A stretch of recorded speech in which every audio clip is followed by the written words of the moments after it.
ನೀವು ಕ್ರಿಸ್ತನನ್ನು ನಂಬಿದ್ದೀರಿ ಅಥವಾ ಕ್ರಿಸ್ತನ ಕಡೆ ತಿರುಗಿದ್ದೀರಿ ಎಂಬುದನ್ನು ನೀವು ಹೇಗೆ ತೋರಿಸುವಿರಿ? ಅದಕ್ಕೆ ಸ್ನಾನಿಕನಾದ ಯೋಹಾನನು ಹೇಳುತ್ತಾನೆ, ನಿಮ್ಮ ಮನಸ್ಸು ದೇವರ ಕಡೆಗೆ ತಿರುಗಿತೆಂಬುದನ್ನು ತಕ್ಕ ಫಲಗಳಿಂದ ತೋರಿಸಿರಿ. ಹಾಗಾದರೆ ಆ ಫಲಗಳು ಯಾವುವು?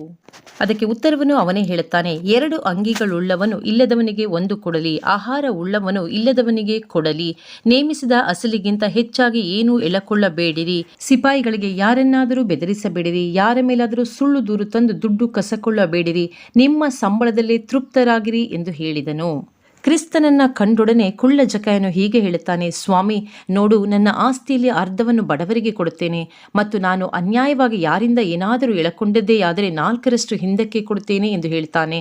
ಆ ತಕ್ಷಣವೇ ಯೇಸು ಹೇಳುತ್ತಾರೆ, ಈ ಹೊತ್ತು ಈ ಮನೆಗೆ ರಕ್ಷಣೆ ಆಯಿತು ಎಂದು. ನಿಜವಾಗಿ ಕ್ರಿಸ್ತನಿಗಾಗಿ ಫಲ ಕೊಡುವುದು ಮತ್ತು ನಿಜವಾದ ಮನಸ್ಸಾಂತರ ಎಂಬುದು ನಾವು ದೊಡ್ಡ ದೊಡ್ಡ ಪ್ರಾರ್ಥನೆಯನ್ನು ಮಾಡುವುದು ಅಥವಾ ಉಪವಾಸವನ್ನು ಮಾಡುವುದು, ಗಂಟೆಗಟ್ಟಲೆ ಅನ್ಯ ಭಾಷೆಯನ್ನು ಮಾತಾಡುವುದರಲ್ಲಿ ಅಲ್ಲ.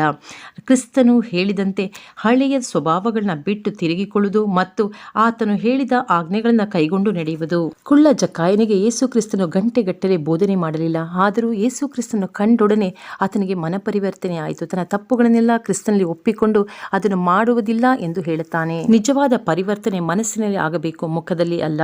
ಕ್ರಿಸ್ತನನ್ನು ನಂಬಿ ದೀಕ್ಷಾಸ್ನಾನ ಪಡೆದುಕೊಂಡ ನಂತರವೂ ಇನ್ನೂ ನೀವು ಸುಲುಕೊಳ್ಳುತ್ತಿದ್ದೀರಾ, ಕಳ್ಳತನ ಮಾಡ್ತಿದ್ದೀರಾ, ಮೋಸ ಮಾಡುತ್ತಿದ್ದೀರಾ, ಅನ್ಯಾಯವಾಗಿ ಇನ್ನೊಬ್ಬರನ್ನು ಹಿಂಸಿಸುತ್ತಿದ್ದೀರಾ ಎಂದರೆ ಕ್ರಿಸ್ತನವರು ಎಂದು ಹೇಳಿಕೊಳ್ಳುವುದಕ್ಕೆ ನಿಮಗೆ ನಾಚಿಕೆಯಾಗಬೇಕು.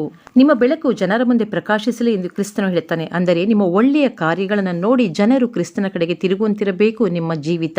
ನಿಮ್ಮನ್ನು ನೀವೇ ಪರೀಕ್ಷಿಸಿಕೊಳ್ಳಿ, ನೀವು ನಿಜವಾಗಿಯೂ ಮನಸ್ಸಾಂತರ ಹೊಂದಿದ್ದೀರಾ ಎಂದು.